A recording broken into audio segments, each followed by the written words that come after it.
Hi, I'm Ed Adams, and this is the weekly Genealogy Toolkit, the podcast that helps new genealogists get the most out of their research time and avoid the most common pitfalls. Today, I want to talk about a big problem in genealogy. It's not a particularly new problem, but it has been made worse with the advent of the popular online genealogy platforms.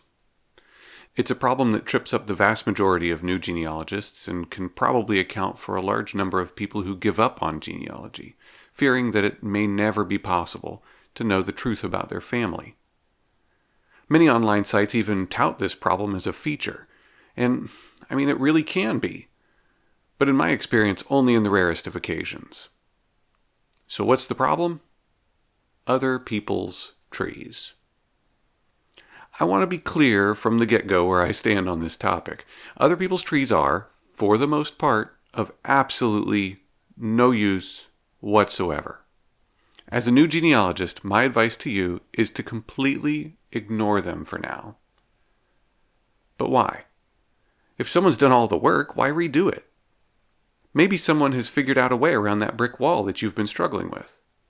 Sure, maybe, but probably not. The root of the problem is actually a good thing. Genealogy is popular, and a lot of people dabble in it from time to time. Fundamentally, I think that's good. I think genealogy, as a means of developing a healthy sense of identity and belonging, is underappreciated. I think it should be popular, and in fact, should be a lot more popular. The trouble lies in the fact that although a lot of people may engage in it as a hobby, very few people engage in it seriously. Like I said in episode 1, genealogy is, at its core, just a type of history. And real history takes serious work being undertaken by people who take that responsibility to get it right seriously. As you get started, hopefully you find the initial steps to be challenging but accomplishable. As you get a few generations back, you will find that discovering the details necessary to link one generation to the next gets exponentially more difficult. You have searched high and low and can't find any more information about your 2x great-grandfather, Moses Robertson. As you sit there, looking at your online tree, racking your brain to think of another avenue to explore, you see a little shaky leaf next to his name. You click on it and notice that another user's tree is showing some additional information about your ancestor. So you click on it and see that this user not only knows more about Moses Robertson, but they also have his parents' information and 10 more generations back, taking you all the way to England. You accept the hint, and all the information copies over into your tree, and you let out a sigh of relief and think, great, now I can get on to some of my other lines. Not only have you placed bogus information into your family tree, but you've made it that much easier for anyone else related to Moses Robertson to find that bad information. Chances are, you aren't going to realize the damage that you have done to your tree for some time. Once you get better at the whole process of doing genealogy, you may find another hint that shows you another user's tree. By then, you'll have the experience to identify some inconsistencies in the information on that tree, and you'll notice that they have a lot of information, but no sources. That'll set off some red flags for you, and you'll go on your way, leaving that information right where it should stay, in that person's tree, and out of yours. But then you're going to think about all those other users' information that you did add to your own tree, and you're going to get a sinking feeling.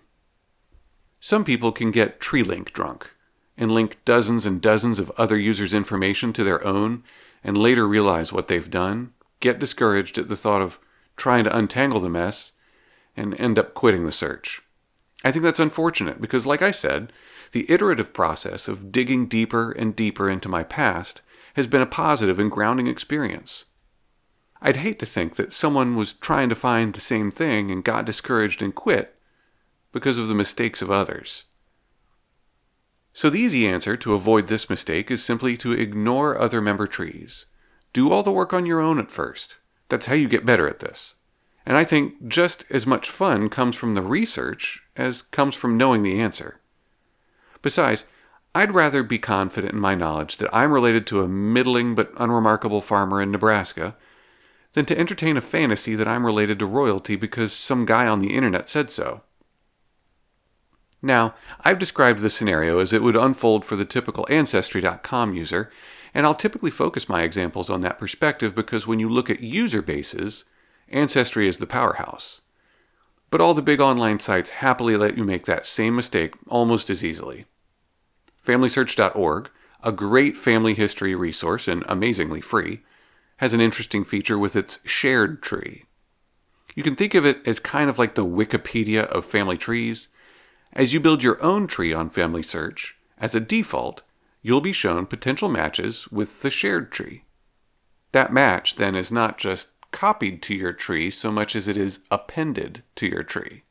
Other users can then come and make additions, deletions, or edits based on their own research, or in some cases, their own opinions. This can lead to a lot of inaccuracies. But why are so many trees so bad?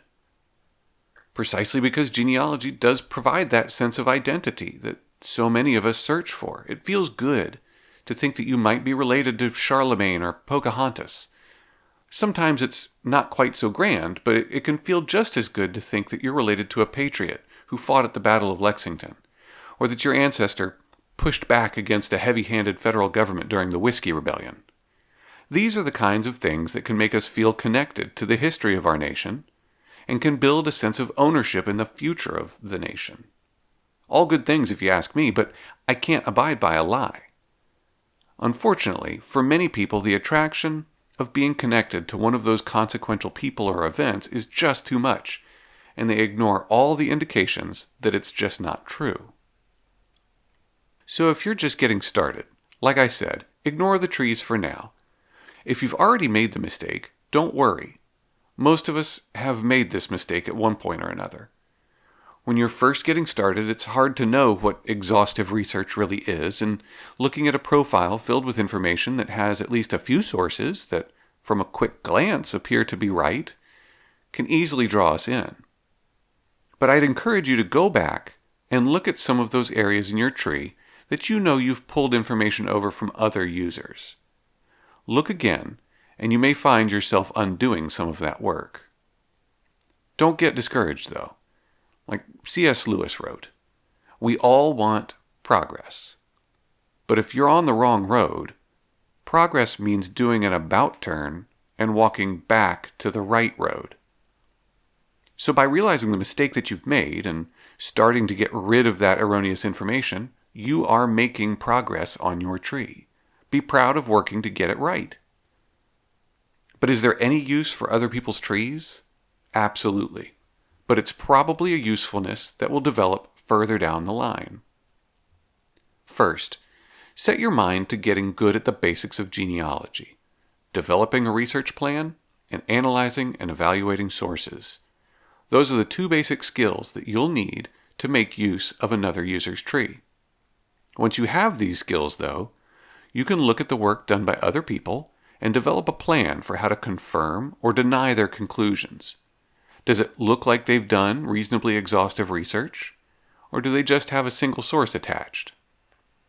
Once you have developed your skill at analyzing and evaluating sources, you can start to determine if those sources that other users have cited are even about the person that they're attached to, and if they are, whether or not the information in those sources can be considered authoritative or not. If you have confirmed the sources, and it looks like between your research and the other user's research you might have achieved an exhaustive look at sources available, by all means, pull that information over into your tree. But now, instead of blindly accepting information by faith, you're going to understand the information and how it was derived. Yes, it's a lot of work, and you might wonder how that other person's tree was even useful if you ended up having to do all that work yourself. I think of other users' trees as kind of pointing towards clues.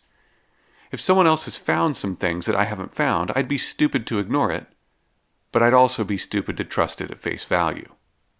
Look, maybe I've come down too hard on the work done by other genealogists. This is not supposed to be a solitary hobby.